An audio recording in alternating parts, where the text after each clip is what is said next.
আসসালামু আলাইকুম এভরিওয়ান, সবাইকে স্বাগত জানাচ্ছি আমাদের আজকের ভিডিওতে। সো ভিডিও টাইটেল দেখেই বুঝে ফেললা যে আসলে আমরা কি নিয়ে আলোচনা করব। আজকে আমরা সাস্ট অ্যাডমিশন টেস্টের একদম A to Z নিয়ে আলোচনা করব। সো এখানে থাকবে হচ্ছে আমাদের কাট মার্কস কত থাকবে, কারা কারা আবেদন করতে পারবে, কিভাবে আবেদন করবে, কিভাবে প্রিপারেশন নিবে, সব কিছু নিয়ে আলোচনা করব। সো ভিডিওটার প্রথম থেকে একদম লাস্ট পর্যন্ত একদম না টেনে দেখবা। আশা করি কোনো না কোনো ইনফরমেশন তোমার আসলে কাজে লাগবে আর কি, ঠিক আছে? সো ভিডিওটা মানে আর কথা না বলে আসলে ভিডিওটা আমরা শুরু করে ফেলি।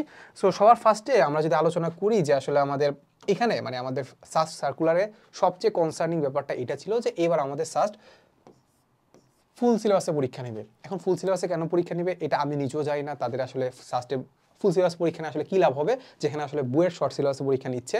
সো তোমরা শর্ট সিলেবাসের পার্টি, তোমরা শর্ট সিলেবাস পড়ে আসছো, এখন ফুল সিলেবাস কীভাবে পড়বা? সো সবার আগে আমি এই কনফিউশনটা ক্লিয়ার করি যে তোমরা যারা প্যানিক করতেছো যে ফুল সিলেবাস পরীক্ষা এবার আমি কীভাবে মানে করবো, আমার কি আদৌ কি সাস্টের জন্য আসলে আগানো উচিত কিনা। তো সবার আগে মাথায় রাখো যে শর্ট সিলেবাস আর ফুল সিলেবাস খুব বেশি কিন্তু তফাৎ নাই। সিম্পল কথা, কেন তফাৎ নাই আমি তোমাকে বলি। তোমরা যারা চিন্তা করতেছো যে ফুল সিলেবাস আসলে অনেক বড়, ব্যাপারটা কিন্তু একদমই এমন না। চিন্তা করলে কিন্তু মনে হচ্ছে যে না ফুল সিলেবাস মেবি শর্ট সিলেবাসের ডাবল, কিন্তু একদমই ডাবল না। দেখো তুমি কেমিস্ট্রির কথা আমি চিন্তা করো, কেমিস্ট্রির ক্ষেত্রে আমরা যদি চিন্তা করি কেমিস্ট্রি ফার্স্ট পেপারের ফার্স্ট যে চ্যাপ্টারটা আছে এইটা শর্ট সিলেবাসের আন্ডারে নাই। ফার্স্ট চ্যাপ্টার থেকে কয়টা কোয়েশ্চেন আছে চিন্তা করো তো, খুব বেশি কিছু নাই তো, এগুলো হচ্ছে থিওরিক্যাল পার্ট। ইভেন সেকেন্ড পেপারে যদি যাও, সেকেন্ড পেপারের লাস্ট চ্যাপ্টারটা নাই অর্থনৈতিক রসায়ন। তার মানে তোমার এক্সট্রা পড়তে হচ্ছে অর্থনৈতিক রসায়ন। অর্থনৈতিক রসায়ন থেকে কয়টা কোয়েশ্চেন আসে না তো, আসার মতো তেমন কিছু নাই, ঘুরানোর মতো তেমন কিছু নাই, আসে সব থিওরিক্যাল জিনিসপাতি, মুখস্থের জিনিসপাতি। তার মানে তুমি দেখতে পাচ্ছ যে এইখানে কাইন্ড অফ হচ্ছে থেকে 90% তোমার শর্ট সিলেবাসের আন্ডারেই পড়ে। তার মানে তারা যদি কোয়েশ্চেনও করে আলটিমেটলি তোমার 90% সিলেবাসের আন্ডারেই করবে। ইভেন তুমি যদি আমি তোমাকে ফিজিক্সের কথা বলি, ফিজিক্সের চ্যাপ্টার বাকি আছে কি, গতিবিদ্যা আছে, তরঙ্গ আছে, তারপর আর কি আছে, পদার্থের ঘাটনি ধর্মের হচ্ছে লাস্টের পার্টটুকু আছে, এই তো এইসব জিনিসপাতি আছে। এখন দেখো তরঙ্গের পার্টে সত্য কথা ঘুরানোর মতো তেমন কোনো কোশ্চেন নাই, ঘোরানোর মতো কি তেমন কোশ্চেন নাই। তো এই জিনিসপাতিগুলো বা যেগুলো বাদ গেছে শর্ট সিলেবাসের ক্ষেত্রে বাদ গেছে, ওই ক্ষেত্রে আসলে ঘোরানোর মতো তেমন কিছু নাই কিন্তু আসলে, সিম্পল কথা। আর প্লাস আমার যেটা বিশ্বাস, আমি যেটা বিশ্বাস করি, প্লাস হচ্ছে ম্যাথের ক্ষেত্রে আমি দেখলাম যে আসলে ম্যাথে বাদ গেছে ভেক্টর, যেটা তুমি আসলে ফিজিক্সে পড়ে আসছো, ফিজিক্সের নলেজ দিয়ে আসলে তুমি ওটা কভার করতে পারবা। এরপর আছে ফাংশন, ফাংশন তো তেমন কিছুই নাই, তুমি অলরেডি পড়ে আসছো ফাংশন। বিন্যাস সমাবেশে একটু কঠিন কোশ্চেন করতে পারে, কারণ বিন্যাস সমাবেশে সাস্টে আমি দেখছি বিগত বছর বা আমার বছরেও আমি দেখছি যে বিন্যাস সমাবেশে কিন্তু কঠিন কোশ্চেন ভালোই করে, ঠিক আছে, অনেক ঘুরাই পেঁচাই করে, ঠিক আছে।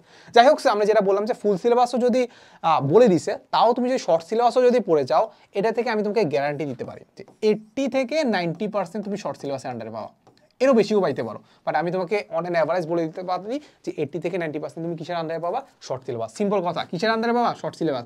তুমি যদি মনে করো যে তুমি শুধু শর্ট সিলেবাসে পড়ে যাবা, তাহলেও তুমি একটা সিট কনফার্ম করতে পারবা সাস্টের। বাট তুমি যদি চাও যে সাস্টের যারা হাইপ থাকে যে সাস্টে সিএসসি পাবা, সিএসসি পাওয়ার জন্য আমি যতটুকু জানি যে 400-র ভিতরে থাকতে হয়। তো 400-র ভিতরে যদি থাকতে চাও, তাহলে তোমার একটু ফুল সিলেবাসটা একটু পড়ে যাওয়া উচিত। ফুল সিলেবাস পড়ে গেলে দেখবা যে তুমি অনেকের থেকে আগে যাবা, সিম্পল কথা। আচ্ছা, এরপরে যাবো ফুল সিলেবাস শেষ, এবার আমরা যাবো যে কারা কারা আসলে ভর্তি পরীক্ষা দিতে পারবে। সো নর্মালি যে সেকেন্ড টাইমার আছে তারাও ভর্তি পরীক্ষা দিতে পারবে। বাট প্যারা হচ্ছে কি, তোমাকে নর্মালি আমি বলি এসএসসিতে তোমার লাগবে হচ্ছে 3 লাগবে, এইচএসসিতে তোমার লাগবে 3, কিন্তু ম্যাথ যেটা আছে ম্যাথে বা হায়ার ম্যাথ যেটা আছে ওটাতে আমার 3.5 লাগবে। এরা হচ্ছে আমাদের কমপক্ষে 3 লাগবে, দুইটাতে কমপক্ষে 3, বাট টোটাল হচ্ছে আমার কত লাগবে, টোটাল হচ্ছে আমাদের 3.5 লাগবে মিনিমাম, এটা লিখতেছি মিনিমাম, এই হচ্ছে কথা। আচ্ছা, এটা মিনিমাম লাগতেছে ঠিক আছে, বাট এখানে একটা প্যারা আছে, বুঝছো? প্যারা কি বলি আমি তোমাকে বলি, সেটা হচ্ছে নর্মালি আমরা যদি মানবন্ধনটা দেখি, তাহলে আমরা দেখতে পাচ্ছি ফিজিক্সে 20 মার্কস অবজেক্টিভ এমসিকিউ আসবে, কেমিস্ট্রিতে 20, ম্যাথে 20, আর বায়োলজি আর ইংলিশের মাঝখানে তুমি যে কোনো একটা আনসার করতে পারো। এখন কোনটা আনসার করবা এটা আমরা একটু পরে বলতেছি, বাট বায়োলজি আর ইংলিশের মাঝখানে তুমি 20 আনসার করবা, তাহলে আলটিমেটলি কত পাচ্ছ, 80 মার্কস পাচ্ছ। এই 80 মার্কসের সাথে তুমি এখানে যে সিজিপিএ যেটা আছে সরি, এটা আমরা 3.5 কেন লিখছি, এটা 3.5 হবে না, এটা 3.5 হবে না, এটা 7 হবে, 7 বুঝছো? এই হচ্ছে কথা। আচ্ছা, যাই হোক, আমরা যেটা বললাম যে টোটাল আমাদের 7 লাগবে মিনিমাম। আর যেটা বললাম যে তুমি এখানে পাইছো 80, এখানে 80, আর এইখানে যে আছে এখানে জিপিএ 5 ওইটার সাথে দ্বিগুণ করে দিবে, কত, 5 × 2, 5 × 2, এই তো আলটিমেটলি এই 100 মার্কসের উপর আসলে তোমার কি হবে, এই 100 মার্কসের উপর তোমার আসলে নাম্বারিং হবে যে 100 মার্কসে তুমি কত পাইছো, বুঝছো? তো এখানে 80 মার্কস তোমার লিখিত, আর এখানে জিপিএ যেটা আছে এসএসসি তার এইচএসসি তে এটার সাথে দ্বিগুণ করবে। তার মানে তোমার যদি জিপিএ কম থাকে তাহলে ওই ক্ষেত্রে তোমার একটু মার্কস কমে যাবে, কিন্তু আহামরি কমবে না, খুব বেশি কমবে না আর কি। এই হচ্ছে কথা। তাহলে এটার উপর মার্কিং হবে। এবার আসা যাক তো তোমার বায়োলজি আর ইংলিশের মধ্যে কোনটা দাগানো উচিত, ঠিক আছে? আচ্ছা, এবার একটু মাথায় রাখো, তুমি দেখবা যে সাস্টে কিন্তু বায়োলজি রিলেটেড কিন্তু কতগুলো সাবজেক্ট আছে, যেমন বায়োমেডিক্যাল ইঞ্জিনিয়ারিং বা আরও হাবিজাবি যা আছে আর কি। সো ওই বায়োলজি রিলেটেড যে ডিপার্টমেন্টগুলো আছে ওইগুলো কিন্তু বায়োলজি আনসার না করলে পারবা না, ঠিক আছে? তার মানে তুমি যদি বায়োলজি দাগালে তুমি একটা আরেকটু চান্স বাড়তেছে তোমার আসলে চান্স পাওয়ার। বায়োলজি তুমি না দাগাও তাহলে তোমার বায়োলজি রিলেটেড ডিপার্টমেন্ট বাদ, তার মানে ওইখানে সিট অলরেডি তোমার কমে যাচ্ছে, প্রবাবিলিটি কি কমে যাচ্ছে। সো অলওয়েজ তুমি যদি ইংলিশ ভালো পারো তাহলে ইংলিশ দাগাও, বাট তুমি যদি বায়োলজি মোটামুটি হলেও পারো তাহলে বায়োলজি দাগাও। কারণ আমরা দেখতে পাচ্ছি যে বায়োলজি না, তুমি ফিজিক্স কেমিস্ট্রি ম্যাথ সবগুলোই তুমি জাস্ট কোশ্চেন ব্যাংকে অ্যানালাইসিস করলে দেখতে পারবা যে একই টাইপের জিনিস কিন্তু বারবার আসে, বায়োলজির ক্ষেত্রেও বারবারই আসে। বায়োলজির ক্ষেত্রে একই কোশ্চেন দেখতে পাচ্ছি 3-4 বছরে আসছে, ঠিক আছে? তো একটু অ্যানালাইসিস করলে বুঝতে পারবা যে বায়োলজিতে কী ধরনের কোশ্চেন আছে, এই জন্য biology, go for biology, simple কথা। আচ্ছা, এরপরে এবার চলে আসি, এবার আসলে আমাদের প্রিপারেশন কীভাবে নেওয়া উচিত। প্রিপারেশন নেওয়ার ক্ষেত্রে আমরা দেখতে পাবো যে সবার আগে দেখার চেষ্টা করবো যে কোশ্চেন প্যাটার্ন কেমন। আচ্ছা, সো কোশ্চেন প্যাটার্ন কেমন যদি আমি তোমাকে বলি যে এটাকে যদি তুমি বলো যে ভার্সিটি এ ইউনিট তাহলে ভুল হবে, সিম্পল কথা। ভার্সিটি এ ইউনিটের মতো না। ভার্সিটি এ ইউনিটের কথা যদি আমি চিন্তা করি তাহলে ঢাকা ভার্সিটিতে আমরা ক্যালকুলেটার ইউজ করতে দেয় না, আর এখানে তুমি ক্যালকুলেটার দিয়েও ম্যাথ সলভ করতে পারবা না, এত কঠিন কোশ্চেন আসে। ইভেন আমি যদি মানে ওটারও কথা বলতেছি যে কত কঠিন কোশ্চেন আসে। আমার কথা যদি আমি চিন্তা করি, আমি যখন আমি ইঞ্জিনিয়ারিং প্রিপারেশন নিচ্ছিলাম তখন কোনো একটা ম্যাথে যদি আটকে যাইতাম পাশে দেখতাম সাস্ট, সিম্পল কথা। সাস্টে অনেক কঠিন কোশ্চেন আসে, কিন্তু ব্যাপারটা একদমই এমন না যে সব কঠিন কোশ্চেন আসে। সো এটা একটু মাথায় রাখবা। সো অনেকেই হাইপ তুলবে যে আসলে সাস্টের কোশ্চেন অনেক কঠিন আসে, বাট ব্যাপারটা একদমই এমন না যে সব কোশ্চেন কঠিন আসে। তুমি যদি অ্যানালাইসিস করো দেখবা যে প্রত্যেকটা ভার্সিটিতেই এমন হঠাৎ করে এমন একটা কোশ্চেন দেয় যে আসলে খুবই ইউনিক। সো সাস্টেও কাইন্ড অফ এমন, কিন্তু হয়তো একটু রেশিওটা একটু বেশি কঠিন কোশ্চেন করে, একটা দুইটা কোশ্চেন। যেমন ম্যাথের ক্ষেত্রে আমি দেখছি যে ম্যাথের ক্ষেত্রে একটু ভালোই কঠিন কোশ্চেন করে, বাট ফিজিক্সের ক্ষেত্রে খুব একটা কঠিন করতে আমি দেখিনি। আমি নিজেও সলভ করাইছি, আমাদের কোর্সে যে সলভিং ক্লাস আছে ওখানে আমি করাইছি, খুব একটা কঠিন কোশ্চেন করে না। বাট আমরা যেটা দেখছি যে ম্যাথের ক্ষেত্রে ভালোই কঠিন কোশ্চেন করে, কিন্তু বেশি না। এটা রেশিওটা কত, খুব বেশি না। এই তো তার মানে আমরা দেখতে পাচ্ছি যে আমাদের কোশ্চেন প্যাটার্ন ভার্সিটি এই ইউনিটের মতো না, কারণ এখানে আমাদের কি করতে হয়, ক্যালকুলেটর ইউজ করতে হয়, একটু কঠিন কোশ্চেন আসে। এটা কি তার মানে ইঞ্জিনিয়ারিং এর মতো? হ্যাঁ, কাইন্ড অফ বলা যায় যে ইঞ্জিনিয়ারিং এর মতো। তাই কাইন্ড অফ বলা যায় কি ইঞ্জিনিয়ারিং এর মতো। তার মানে তুমি যদি ইঞ্জিনিয়ারিং প্রিপারেশন নাও তার মানে আলটিমেটলি তোমার আসলে সাস্টের প্রিপারেশন মোটামুটি হয়ে যাচ্ছে, ঠিক আছে? সো অনেকে আমাকে এটা জিজ্ঞেস করো যে ভাই ইঞ্জিনিয়ারিং যদি প্রিপারেশন নেই তাহলে আমাদের সাস্টের প্রিপারেশন আলাদা করে নেওয়া লাগবে কিনা। আচ্ছা, তোমাকে একটু বলি যে আমি তোমাকে ফার্স্টে যেটা বললাম যে আমি যদি কোনো একটা ম্যাথে যদি আটকায় যায় ওইটার পাশে দেখতাম সাস্ট। এখন দেখো আমি ইঞ্জিনিয়ারিং প্রিপারেশন নিচ্ছি, আমি কিন্তু ম্যাথে আটকায় যাচ্ছি, সাস্টের কোশ্চেন আটকায় যাচ্ছি। তার মানে সাস্টের কিছু কোশ্চেন আসে যেগুলো আসলে একটু ডিফারেন্ট, সেগুলো কি একটু ডিফারেন্ট। এখন তুমি ইঞ্জিনিয়ারিং প্রিপারেশন যে পরীক্ষার হলে যদি আটকায় যাও, পরে যদি যাই দেখো যে হঠাৎ মনে পড়ে যে আমি যে সাস্টের পরীক্ষা দিচ্ছি, আরেকটু প্রিপারেশন নিলে ভালো হইতো, তাহলে তো লাভ নাই। সো এই প্রিপারেশনটা বা এই আটকানোটা আগে আটকাও। সো আগে আমরা নর্মালি আমাদের যে কোর্সের কথা বলি একটু মাঝখানে একটু প্রমোশন করে দিব আর কি, ঠিক আছে? সো আমাদের কোর্সের কথা যদি আমরা বলি, সাস্টের কোর্সে আমরা হচ্ছে 22টা সাস্টের যে কোশ্চেন ব্যাংক সলভিং ক্লাস আছে ওইটা আমরা রাখছি। সো ওইখানে আমরা দেখা গেছে যে আমরা আসলে সাস্টের যে বিগত বছরে যত ধরনের কোশ্চেন আসে অ্যানালাইসিস করে যত ধরনের টাইপ বেশি আসে ওইগুলো আমরা তোমাকে দিয়ে দিছি। এবারে পাশাপাশি তোমাকে ইবুকও ফ্রি দিয়ে দিছি।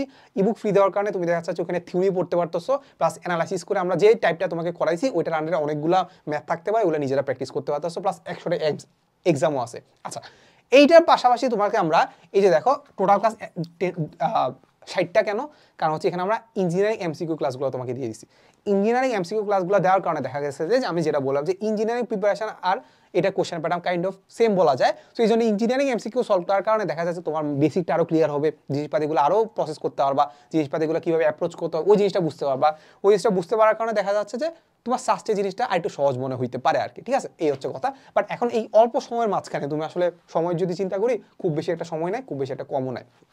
খুব বেশি সময় না এটা বলার কারণে এটা রিজন হচ্ছে আমাদের শর্ট সিলেবাসের বাইরে যেসব চ্যাপ্টার আছে ওই চ্যাপ্টারগুলো আসলে তুমি প্রত্যেকটা ধরে সলভ করবা, প্রত্যেকটা আসলে থিওরি পড়বা, থিওরি পড়ার পরে আসলে এটা সলভ করার চেষ্টা করবা, জিনিসগুলো বোঝার চেষ্টা করবো, ওইটার আসলে খুব একটা সময় নাই শর্ট সিলেবাসের বাইরে চ্যাপ্টারগুলোর জন্য, ঠিক আছে? তোমার এখন দরকার শর্ট সিলেবাসের বাইরে যে চ্যাপ্টারগুলো আছে ওইখান থেকে কী ধরনের কোশ্চেন আছে ওই কোশ্চেনগুলো জাস্ট সলভ করে যাওয়া, কাইন্ড অফ হচ্ছে একটু মুখস্থ করে যাওয়া আর কি, যে প্রসেসগুলো মুখস্থ করে যাওয়া, ওখান থেকে কী ধরনের কোশ্চেন আছে।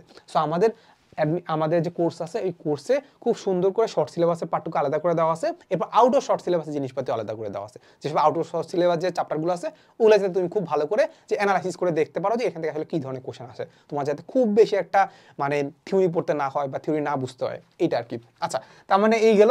এরপরে আমাদের বলবো যে প্রিপারেশনের ফ্লো কেমন হওয়া উচিত, প্রিপারেশনের কি ফ্লো কেমন হওয়া উচিত। তোমরা যারা ইঞ্জিনিয়ারিংয়ের জন্য প্রিপারেশন নিচ্ছ তারা তো ইঞ্জিনিয়ারিং প্রিপারেশন নিবা, এর পাশাপাশি সাস্টের প্রিপারেশন নিবা, সিম্পল কথা, সাস্টের আলাদা প্রিপারেশন নিবা না, পাশাপাশি নিবা। আবার যারা সাস্টের জন্যই আলটিমেটলি প্রিপারেশন নিচ্ছ তাদের জন্য তো আসলে আমাদের বললাম যে এই কোর্সের আসলে বিকল্প নাই। আমি তোমাকে খুব সুন্দর করে বলে দিলাম যে সাস্টে আসলে যা যা কোশ্চেন আসতেছে সব কিছু আমি তোমাকে সুন্দর করে সলভ করে দিচ্ছি। এখানে ফিজিক্স আছে, কেমিস্ট্রি আছে, ম্যাথ আছে, ইংলিশ আছে, বায়োলজি আছে, এতগুলো জিনিস তোমাকে একদম প্যাকেজ আকারে সব কিছু দিয়ে দিচ্ছি, সিম্পল কথা। এবার ইবুক পড়লে তো তুমি আসলে থিওরিটিক্যালি জিনিস করতে পারবা। আর অন্যান্য যারা প্রিপারেশন নিচ্ছ, যারা ইঞ্জিনিয়ারিং প্রিপারেশন নিচ্ছ তাদের জন্য কি করা উচিত, তাদের জন্য বা পড়াফল বা বাকিদের জন্য পড়াফল কেমন হওয়া উচিত, সবার ফার্স্টে আমাদের ইবুক বা হচ্ছে সাস্টে যে অ্যানালাইসিস বুক আছে কিংবা যে কোনো ধরনের বই যে আছে কিংবা যে কোনো ধরনের কোশ্চেন ব্যাংক আছে ওটা যে থিওরিটা একটু হালকা পাতলা পড়া, থিওরিটা কি করা, হালকা পাতলা পড়া। থিওরি পড়ার পরে তুমি হচ্ছে নিজে কোশ্চেন ব্যাংক সলভ করতে গেলে একটু ঘাবড়ে যেতে পারো সাস্টে কোশ্চেন, কারণ একটু আটকায় যাবা, তখন ভালো লাগবে না।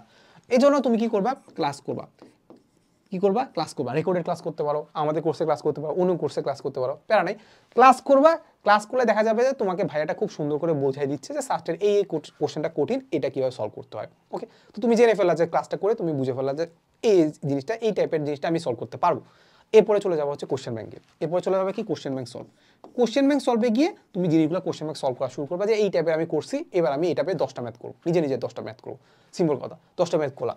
এরপরে 10টা ম্যাথ করার পরে আমি চলে যাবো হচ্ছে আমাদের এক্সামে, এক্সাম দেওয়া, সিম্পল কথা। এক্সাম দিলে বুঝতে পারবে যে আসলে তুমি কতটুকু আগাচ্ছ, কারণ এই এক্সামগুলো আসলে আমাদের engineering standard exam, engineering standard exam করলেই মোটামুটি আসলে ওইটা কাভার হয়ে যাচ্ছে আর কি, ঠিক আছে।